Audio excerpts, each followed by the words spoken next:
నేస్తం ఈ రైతు నేస్తం రైతు నేస్తం రైతు నేస్తం రైతు నేస్తం రా ఓ రైతు నేస్తం రైతు నేస్తం రైతు నేస్తం రా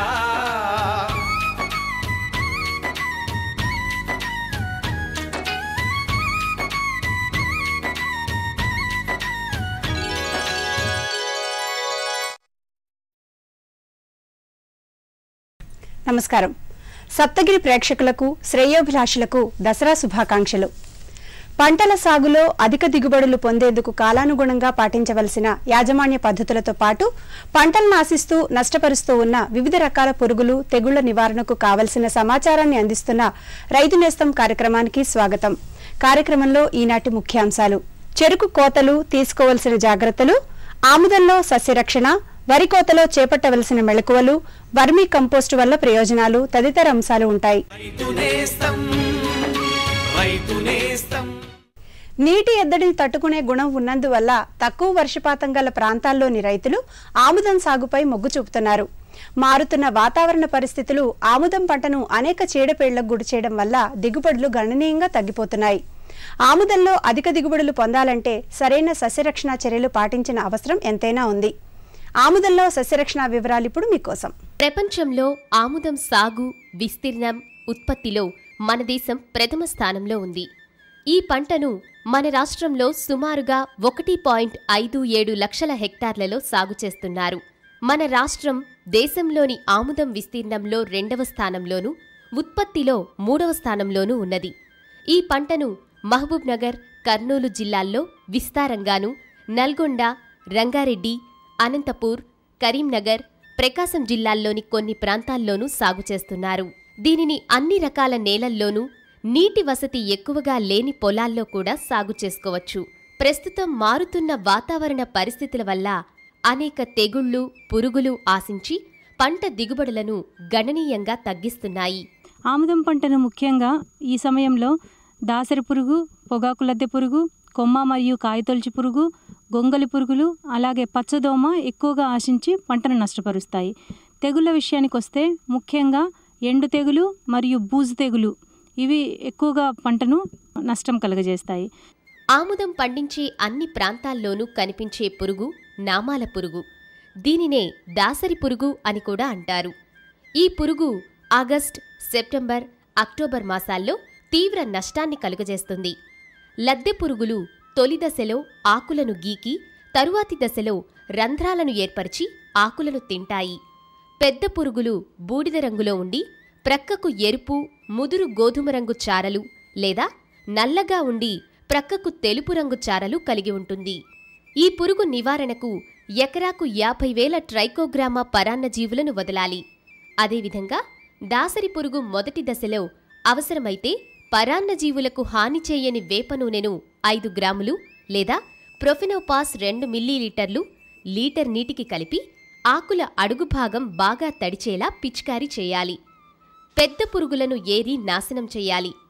పొలంలో ఎకరాకు 10 పక్షి స్థావరాలను ఏర్పాటు చేయాలి.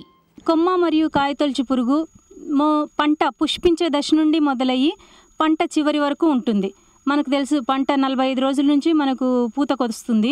సో మొదటిగల మనకి 90 రోజులకంతా మనకి హార్వెస్టింగ్కి వస్తుంది. సో 45 రోజులు 60-50 రోజుల నుంచే మనకు ఈ పురుగు యొక్క ఉధృతి మనం పంట మీద గమనించవచ్చు.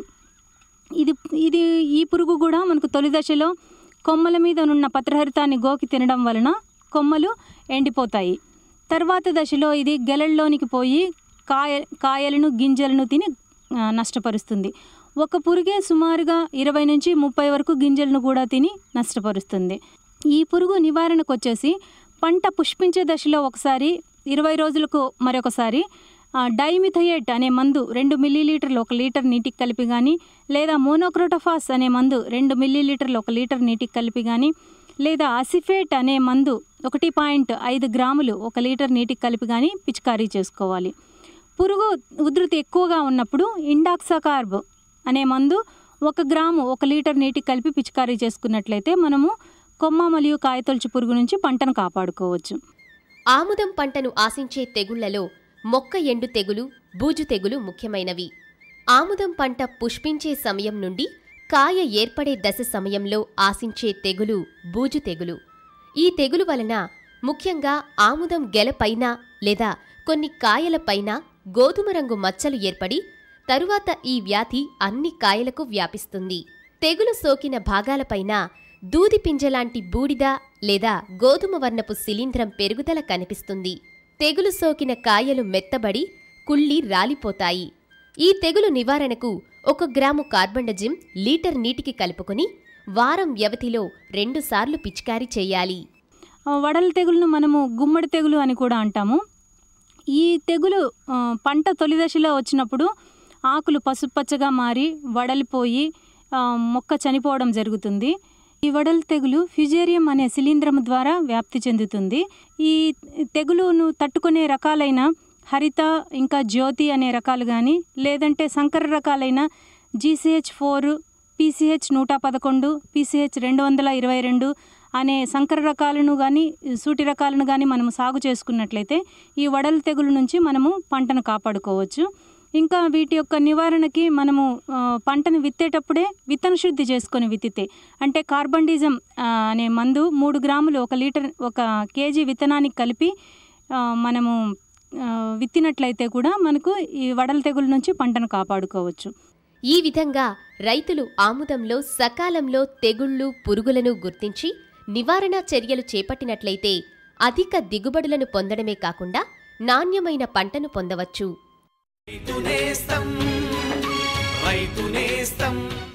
ఇదిగో ఇంకా చెప్పు. అంతే. అరే అదేమిటయ్యా, ఇంత కొంచెం రసాయనిక ఎరువా? పొలం పనులు మానేసావేంటి? పొలం పనులు కాదు, అమాయకత్వాన్ని వదిలేశాను. మట్టి పరీక్షలు జరిపించాను. ఏం లేదు, ఇప్పుడు ఎంత అవసరమో అంతే ఎరువుని పొలంలో జల్లుతాం.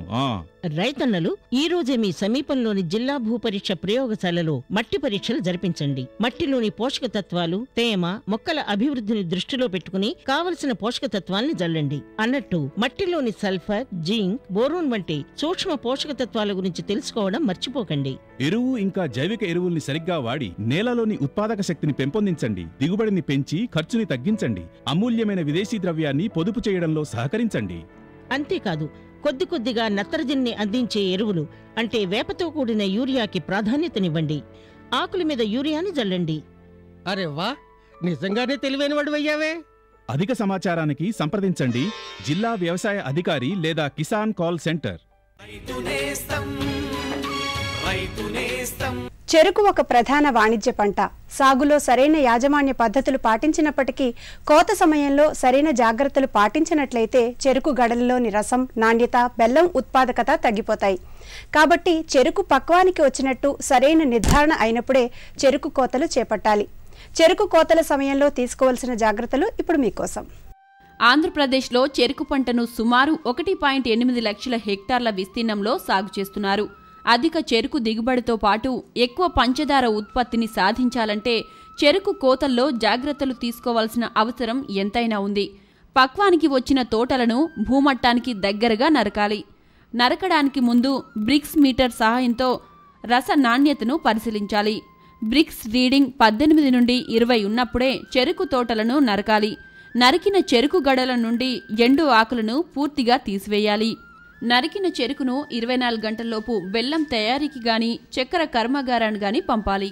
చెరకు కోతల సమయంలో రైతులు తీసుకోవాల్సిన మెళకువలను అనకాపల్లి ప్రాంతీయ వ్యవసాయ పరిశోధనా స్థానం శాస్త్రవేత్త టి కళాదేవి మాటల్లో తెలుసుకుందాం. ఈ చెరకు తోటల్ని నరికేటప్పుడు ఇప్పుడు సాధారణంగా ఈ అక్టోబర్, నవంబర్ మాసాల్లో కురిసిన వర్షాలకి అలాగే ఈ జల తుఫాను కారణంగా చాలా వరకు తోటలు నీటి ముంపుకు గురయ్యాయి. ఈ నీటి ముంపుకు గురైన తోటల్లో సాధారణంగా మనకి రస నాణ్యత ముందు బాగుంటుంది, ఆ తర్వాత పోను బాగా తగ్గిపోతుంది అన్నమాట. కాబట్టి మనం ఈ నీటి ముంపుకు లోనైన తోటల్ని ఎంత తొందరగా వీలైతే అంత తొందరగా నరికి బెల్లం చేసుకోవడం కానీ అలాగే పంచదార ఫ్యాక్టరీకి పంపించడం కానీ చేయాలి. ఈ నీటి ముంపుకు గురైన తోటల్లో మనకి తోట పడిపోవడం కూడా జరుగుతుంది ఎక్కువగా. ఈ పడిపోయిన తోటల్లో కూడా మనకి పంచదార శాతం బాగా తగ్గుతుంది. ఎందుకంటే ఈ పడిపోయిన తోటలు వంపు తిరగడమే కాకుండా కణుపుల దగ్గర వేళ్ళు కూడా వచ్చి ఉంటాయి. ఈ వేళ్ళు రావడం వల్ల కూడా మనకి గడల్లో బెండు ఏర్పడి నార శాతం బాగా పెరిగి పంచదార శాతం తగ్గే అవకాశం ఉందన్నమాట. అలాగే చెరుకు గడల బరువు కూడా బాగా తగ్గిపోతుంది. ఇంతేకాకుండా ఈ నీటి ముంపుకు గురైన తోటలు ఈ డిసెంబర్లో నరకడం వల్ల మనకి దిగుబడులు తగ్గకుండా ఉంటాయి, అలాగే పంచదార శాతం కూడా తగ్గకుండా ఉంటుంది. నీటి ముంపు ఎక్కువ కాలం కనుక ఈ చెరుకు తోటలో నీటిలో నిలబడి ఉంటే కనుక పంచదార శాతం బాగా తగ్గే అవకాశం ఉంది. కాబట్టి డిసెంబర్ జనవరి నెలలోనే ఈ నీటి ముంపు గురైన తోటల్ని నరికి పంచదార ఫ్యాక్టరీ పంపించడం కానీ బెల్లం చేసుకోవడం కానీ చేయాలి. ఇంతేకాక నీటి ముంపు గురైనప్పుడు ఈ చెరుకు తోటలు ఎక్కువగా పూతకు వస్తాయి. మామూలుగా ఉన్న తోటల కంటే నీటి ముంపు గురైన తోటలో పూత ఎక్కువగా కనిపిస్తుంది. ఈ పూత పూసినప్పుడు ఏమవుతుందంటే ఈ చెరుకులో బెండు ఎక్కువగా ఏర్పడి మనకి చెరుకు గడ తూకం తగ్గడమే కాక అందులో పంచదార అంటే చక్కెర పాలు కూడా బాగా తగ్గిపోతుంది.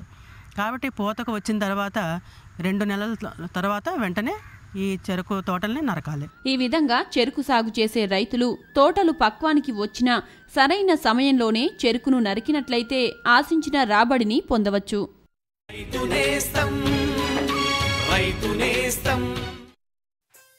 అమ్మా అన్నం పెట్టవా? కాసేపు ఆగమ్మా, పప్పు ఇంకా ఉడకలేదు. ఇంకా దిగులక్కర్లేదే, ఇక పప్పు చక్కగా ఉడుకుతుంది. అర్థం కాలా? ఇప్పుడు ఎన్ఎఫ్ఎస్ఎం కింద పప్పు దినుసుల దిగుబడి పెంచే పద్ధతులను తెలిపే 1000 ప్రాంతాలను ఎంపిక చేశారు. అందులో మన ప్రాంతం కూడా ఉంది. దానివల్ల మనకేంటి లాభం? మన 5 ఎకరాల పొలం కోసం ఎరువు, కీటకనాశనులే కాకుండా మంచి విత్తనాల కిట్ కూడా ఇస్తారు. ఈ పప్పు దినుసులంతా మనమేం చేస్తాం? చెప్తా విను. ప్రభుత్వం పప్పు దినుసుల కనిష్ట మద్దతు ధరను బాగా పెంచింది. ఇంకా వాటి కొనుగోలుకు కూడా అన్ని ఏర్పాట్లు చేసింది. దానివల్ల ఆదాయం పెరుగుతుంది. మన పాప మంచి స్కూల్లో చేరి వ్యవసాయ శాస్త్రవేత్త అవుతుంది.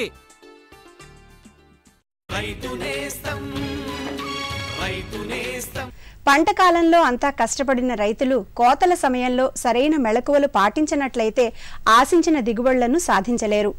ప్రస్తుతం వరి కోతలు చేపట్టవలసిన సమయం ఆసన్నమైంది. వరి సాగులో దిగుబడులు తగ్గకుండా ఉండాలంటే కోతల సమయంలో రైతులు పాటించవలసిన మెళకువలు ఇప్పుడు మీకోసం. వరి ఒక ప్రధాన ఆహార పంట. ప్రస్తుతం రాష్ట్రంలోని వరి కోతకు వచ్చే సమయం దగ్గరికొస్తుండటంతో రైతులు కోతకు కావలసిన ఏర్పాట్లను సిద్ధం చేసుకుంటున్నారు. వరి కోతల్లో రైతులు తగిన మెళకువలను పాటిస్తేనే ఏ విధమైన నష్టం లేకుండా మంచి నాణ్యమైన ఉత్పత్తిని సాధించవచ్చు. పంట కోతకు వచ్చినట్లు తగిన నిర్ధారణ అయ్యాకే కోతలు చేపట్టాలి. వెన్నులో 80% గింజలు పక్వానికి వచ్చిన తర్వాత కాండం పచ్చిగా ఉన్నప్పుడే కోత కోయడం మంచిది. కోతకు ముందు గింజల్లో తగినంత తేమ శాతం ఉండేలా చూసుకోవాలి. ఈ యొక్క వరి పంట ఈ మెచ్యూరిటీ అనగా ఈ కోతకి వచ్చే సమయం ఈ రకం మీద ఆధారపడి ఉంటుంది. ఉదాహరణ 1001 కానీ, స్వర్ణ కానీ, పిఎల్ఏ కానీ, మరి బీపీటీ 52 కానీ, మరి వాటి యొక్క మెచ్యూరిటీని పరిగణలోకి తీసుకుని అదేవిధంగా మనం ఆ విత్తనాన్ని తిండి ధాన్యాన్ని వాడుతున్నామా, అదేవిధంగా విత్తనాన్ని వాడుతున్నామా గమనించి మన రైతులు ఈ కోత పోసుకోవాలి. మరి ఇందుకు గాను మరి ఈ యొక్క అన్ని గింజలు ఫిల్ అయ్యా లేవా అనగా పాలు పోసుకుని మరి ఈ యొక్క బంగారు ఛాయ వచ్చినట్టునే ఈ యొక్క కోతకి మనం ఏర్పాట్లు చేసుకోవాలి. అదేవిధంగా విత్తనానికి ఏర్పాటు చేసుకున్నప్పుడు ఈ కేళీలన్నీ ఏరివేసి మరి అదేవిధంగా ఏమన్నా జబ్బు సోకిన గింజలున్నా అదేవిధంగా మరి వేరే ఈ యొక్క రకంలోనే వేరే అంటే ఎత్తుగా కానీ లేదా పుట్టుగా కానీ ఉన్న మొక్కలను కూడా తీసివేసి మరి ఈ యొక్క పంటను కోసుకుని ఈ బల్ల మీద కొట్టుకున్నట్టయితే మనకి నాణ్యమైన విత్తనాలు మనం సేకరించుకోగలుగుతాం. అదేవిధంగా తిండి ధాన్యానికి ఉపయోగించుకోవాల్సి వచ్చినప్పుడు సాధారణంగా మరి ఈ యొక్క సార్వ సీజన్లో మరి వరి ఈ యొక్క వర్షానికి గురవుతుంది కాబట్టి తడి లేకుండా చూసుకోవాలి. తేమన్న గింజలను మనం నిల్వ చేసుకున్నట్టయితే ఇది బూజు సోకుతుంది కాబట్టి ఇది నాణ్యత లోపించే సరైన బియ్యం కాకుండా మొక్కలు అయిపోతాయి. కాబట్టి మనం ఈ కోసినప్పుడు తగు జాగ్రత్తలు తీసుకుని మన ధాన్యాన్ని సేకరించుకుని నిల్వ చేసుకున్నట్టయితే మనం ఆశించిన ప్రయోజనాలు పొందవచ్చు. ఈ విధంగా రైతులు వరి కోతల్లో తగిన మెళకువలను పాటించినట్లయితే ఏ విధమైన నష్టం లేకుండా అనుకున్న దిగుబడిని సాధించవచ్చు.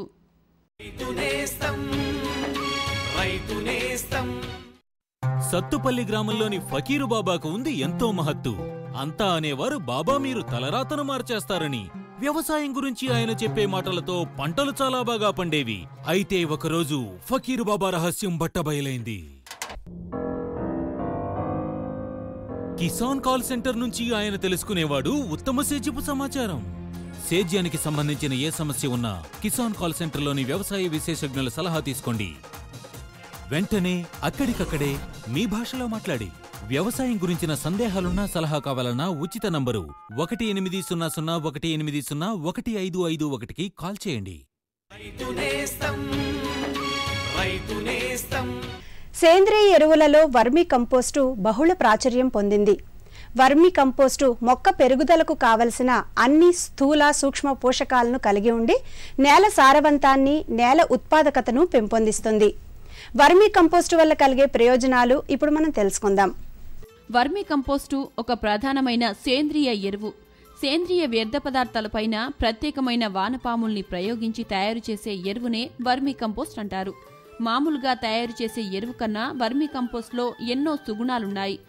వర్మీ కంపోస్టు సహాయంతో పండించిన పంటల ఉత్పత్తులు ఏ విధమైన రసాయన అవశేషాలను కలిగి ఉండక మంచి మార్కెట్ విలువలను కలిగి ఉంటాయి. ఈ వర్మీ కంపోస్ట్కు ముఖ్యంగా 3 అవసరాలు ఉంటాయి. ఒకటి ఏంటంటే ఈ బొరియలు చేయని వానపాములు, తర్వాత ఈ సేంద్రియ శేష వ్యర్థ పదార్థాలు, ఆ తర్వాత మూడవది ఇతర అవసరాలు అంటే ఈ బెడ్లను నిర్మించడానికి కొరకు, తర్వాత వీటికి నీడను కల్పించడానికి పందిరి లాంటి స్ట్రక్చర్. ఈ 3 అవసరాలు ఉన్నట్టయితే వర్మీ కంపోస్టు ఉత్పత్తిని తయారు చేసుకోవచ్చు. ముందుగా ఈ సేంద్రియ శేష వ్యర్థ పదార్థాలు వ్యవసాయం చేసినప్పుడు ఏవైతే వ్యర్థంగా మిగిలిపోతాయో అవన్నిటిని కూడా మనం వీటికి రా మెటీరియల్గా ఉపయోగించుకొని వాటిని మనం వర్మీ కంపోస్ట్ తయారీకి ఉపయోగించుకోవచ్చు. ఉదాహరణ, మనం వరి పొలం వేసినప్పుడు మిగిలిన వరి గడ్డి కానీ, లేకపోతే మొక్కజొన్న చొప్ప కానీ, లేకపోతే నువ్వు తుక్కు కానీ, పెసర తుక్కు కానీ, మినుము తుక్కు కానీ, వేరుశెనగ తుక్కు కానీ, ఏవైనా కానీ మనం వ్యవసాయం చేసుకున్న తర్వాత వ్యర్థంగా మిగిలిపోయినవన్నిటిని కూడా మనం ఇక్కడ మూల పదార్థంగా వాడి వాటి నుండి మనం వర్మీ కాంపోస్ట్ను తయారు చేసుకోవచ్చు. తర్వాత మనం ఇంట్లో కూరగాయలు తరిగిన తర్వాత వేస్ట్గా మిగిలిపోయిన కూరగాయలు కానీ, పండ్ల తొక్కలు కానీ, లేత ఆకులు కానీ, లేత కొమ్మలు కానీ, ఇవన్నిటిని కూడా మనం వర్మీ కాంపోస్ట్గా మార్చుకోవడానికి మూల పదార్థంగా వాడుకోవచ్చు.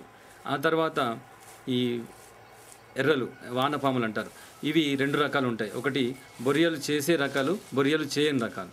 ఈ వర్మీ కాంపోస్ట్కి బాగా అనుకూలమైనవి బొరియలు చేయని రకం. ఇవేంటంటే బొరియలు చేయని రకం ఏంటంటే వీటి యొక్క ఉత్పత్తి పునరుత్పత్తి బాగా అధికంగా ఉంటుంది. బొరియలు చేసే వాటికంటే కూడా ఎక్కువగా ఉంటుంది. కొద్ది రోజుల్లోనే వీటి యొక్క సంఖ్య బాగా పెరిగిపోతుంది. అది కాకుండా ఇవి 90% ఈ వ్యర్థ పదార్థాల మీద ఆధారపడి కేవలం 10% మాత్రమే మట్టిని తింటూ ఉంటాయి. మొదటగా ఈ షెడ్ యొక్క కింది భాగాన భూమిపైన గట్టిపరుచుకోవాలి. శాశ్వతంగా వర్మీ కాంపోస్ట్ తయారు చేసుకున్నట్టయితే సిమెంటుతో ప్లాస్టింగ్ చేసుకోవచ్చు, లేదంటే పశువుల పేడతో గట్టిపరుచుకోవచ్చు. ఈ విధంగా గట్టిపరుచుకున్న భూమిపైన భూమికి సమాంతరంగా 3 అడుగుల వెడల్పుతో 45 సెంటీమీటర్ల ఎత్తు వరకు మనం ఈ సేంద్రియ శేష వ్యర్థ పదార్థాలని కుప్పగా వేసుకొని బెడ్లను తయారు చేసుకోవాలి. బెడ్లను తయారు చేసుకున్న వాటిపైన ప్రతిరోజు నీళ్లు చిలకరిస్తూ ఉండాలి. ఈ విధంగా వారం నుంచి 10 రోజుల వరకు వీటిపైన నీళ్లు చల్లుతూ ఉండాలి. ఆ తర్వాత అవి కాస్త కుళ్ళిన తర్వాత ఈ ప్రత్యేకమైన వానపాముల్ని ప్రతి చదరపు మీటర్కు 1000 చొప్పున, అంటే సుమారుగా 1 కిలో తూకం ఉంటుంది, ప్రతి చదరపు మీటర్కు 1000 వానపాముల చొప్పున వదలాలి. ఈ వానపాములు తేమను వెతుక్కుంటూ కింది భాగానికి చేరుకుంటాయి, బెడ్ యొక్క కింది భాగానికి చేరుకుంటాయి. అక్కడి నుంచి తినడం ప్రారంభిస్తూ ఉంటాయి. ఈ వానపాములు తిని ఈ మనం వేసిన వ్యర్థ పదార్థాలను తినేసి తర్వాత అది విసర్జించిన పదార్థాన్ని మనం వర్మీ కాంపోస్ట్ ఎరువు అంటాం. సో మొదటి బ్యాచ్ మాత్రం 60 రోజులు అవుతుంది, తర్వాత బ్యాచ్ 45 రోజులు అవుతుంది. ఈ వర్మీ కాంపోస్ట్లో మామూలు పెంటతో చేసిన కాంపోస్ట్ కంటే 50% సూక్ష్మ పోషకాలు ఎక్కువగా ఉంటాయి. తర్వాత ప్రధాన మూలకాలు తీసుకున్నట్టయితే నత్రజని, భాస్వరం, పొటాషియం కూడా మామూలు పెండతో తయారు చేసుకున్న కాంపోస్ట్ కంటే కూడా ఎక్కువ శాతం ఉంటుంది. ఈ వర్మీ కాంపోస్ట్ ఉపయోగించడం వల్ల ఈ కీపింగ్ క్వాలిటీ అంటే నిల్వ గుణం, అంటే పండ్ల తోటల్లో ఎక్కువ రోజులు పండ్లు నిల్వగా ఉంటాయి. తర్వాత పండ్ల రుచి, వాసన, తర్వాత కలర్ కూడా బాగా ఉంటుంది. ఈ వర్మీ కాంపోస్ట్ ఉపయోగించడం వల్ల మొక్కల్లో ఈ కీటకాలని, పురుగులను తట్టుకునే శక్తి పెంపొందుతుంది. దానివల్ల ఈ మొక్కలకి పురుగులు, తెగుళ్ళు ఎక్కువ రాకుండా ఉంటాయి. దానివల్ల తద్వారా పురుగు మందులు, తెగుళ్ళ మందులు తక్కువ వాడడం వల్ల ఈ పంట పైన ఖర్చు పెట్టే ఆదా చేసుకున్నట్టు అవుతుంది. రైతు నేస్తం కార్యక్రమంపై మీ అమూల్యమైన సలహాలు సూచనలు తెలియచేయవలసిన మా చిరునామా రైతు నేస్తం, care of deputy director general, Doordarshan కేంద్రం, రామంతపూర్, హైదరాబాద్ 500013.